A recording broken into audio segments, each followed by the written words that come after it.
Hello friends, welcome back to my channel. তো আমি আজকে অনেক দিন পর তোমাদের জন্য একটা মিনি ব্লগ নিয়ে এসেছি। তো তোমরা শেষ পর্যন্ত দেখো, নাহলে বুঝতে পারবে না। তো চলো ভিডিওটা স্টার্ট করা যাক। তো আমি এখন যাচ্ছি কলেজ, ঠিক আছে। তো আমি এখন বাড়ি থেকে বেরিয়ে নবদ্বীপ ঘাটে গেছি, ঘাট হয়ে তারপরে কলেজ যাব। তো তারপরে দেখলাম এদিকে আকাশটা খুব সুন্দর লাগছে, তো আকাশটার একটু ভিডিও করলাম। তারপরে আমি নৌকায় উঠে গেছি, আর আমি এই স্বরূপগঞ্জ ঘাট হই। তো কলেজে গিয়ে আমার ফ্রেন্ডরা সবাই বসেছিল, সবাই বলছে তুই ব্লগ করিস, তাহলে আমাদের একটু ব্লগে নে। তো আমি বলছি ঠিক আছে, নিচ্ছি। তারপরে যাই হোক, একটা ফ্রেন্ড ছিল, ওই যাকে ফার্স্টে দেখলে ও চলে গেল, ও বলছে না আমি ব্লগে থাকবো না। তো এরা বলছিল ঠিক আছে আমরা ব্লগে থাকবো। তো ওরা হাই হ্যালো করলো। তো আমি কিছুক্ষণ থেকে তারপরে চলে এসেছিলাম কলেজ থেকে। এইটা হচ্ছে আমাদের কলেজ, মানে আমার কলেজ। এটা হচ্ছে নবদ্বীপ বিদ্যাসাগর কলেজ, যে কলেজে আমি এখন বর্তমানে পড়াশোনা করি। তো আমি কলেজ থেকে হয়ে তারপরে বাড়ি আসছিলাম, আর তখন খুব রোদ ছিল। আমি একটু মানে এমন সময় এসেছি বাড়ি, তখন এত রোদ ছিল, মানে গাড়ি ছিল না। তারপরে যাই হোক চলে এসেছিলাম ঘাটে। ঘাট হয়ে আমি নৌকোতে উঠে আমি এই পারে আসবো, তো তার জন্য আমি ঘাটে চলে এসেছিলাম। আর এসে এই যে ঘাট, এই যে নৌকাতে উঠেছি, নৌকাতে উঠে তারপরে আমি বাড়ির দিকে চলে আসবো দেখে আমি বললাম না একটু দেখিনি। আকাশটা খুব সুন্দর লাগছিল, আকাশটা খুব মানে এত ভালো লাগছিলো, তো তাই আমি একটু ভিডিও বানিয়েছি। আকাশটার খুব ভালো লাগছিলো। আর কলেজে গেলাম, ওই দিন একটু সবাই ডেকেছিল, বললো লাস্ট ডেট ছিল, তো তারপরে ওই দিন হয়ে কলেজ একটু বন্ধ হয়ে যাবে, তো তাই আমি গেছিলাম। দিয়ে আমি তারপরে চলে এসেছি। এবার আমি ওই নবদ্বীপ ঘাটে নৌকাতে ওঠার পরে এই পারে মানে স্বরূপগঞ্জে ঘাটে আমি চলে এসেছি। সূর্যটার তো ওয়াও, জাস্ট ওয়াও লাগছে। তারপরে আমি ভিডিও বানিয়ে নিয়ে দেখি নবদ্বীপ ঘাটে আমাদের নৌকো লেগে গেছে। তো আমি তখন দেখিয়ে নিলাম তোমাদেরকে। তো আমি কলেজ থেকে এমন একটা সময় বাড়ি আসছিলাম, তখন একদম রোদটা খুব বেশিই ছিল, তো তাই আমার একটু কষ্টও হচ্ছিল। আর এই নৌকা লেগে গেছে।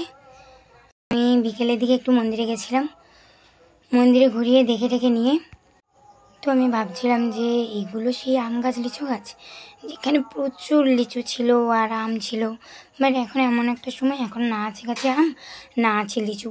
আমার খুব কষ্ট লাগছিলো। আর সত্যি এমন একটা মানে সারা বছরই যায়, তারপরে একটা সিজন আসে যেই সিজনে গাছে আম হয়, লিচু হয়, আর সেই সময়টা খুব সুন্দর লাগে, খুবই সুন্দর লাগে। তো আমি মন্দিরের পেছনটা থেকে একটু ভিডিও বানিয়েছিলাম, কারণ আকাশটা দেখছো ওই দিন বিকেলে একটু বৃষ্টি হয়েছিল, তো আকাশটা একদম লাল হয়ে গেছিলো, তো আমি ভিডিওটা বানিয়েছিলাম। আর তারপরে মন্দিরের পেছনে ছিল তুলসী বাগান, তুলসী বাগানের একটু ভিডিও বানিয়েছিলাম। দেখো একটু শর্টের মতো নিচ্ছিলাম, খুব সুন্দর। ওইখানটায় ছোটো ছোটো তুলসী গাছগুলো এত মানে বেশি পাতা হয়েছিল, দেখতে খুব সুন্দর লাগছিলো মন্দিরের পেছনটা।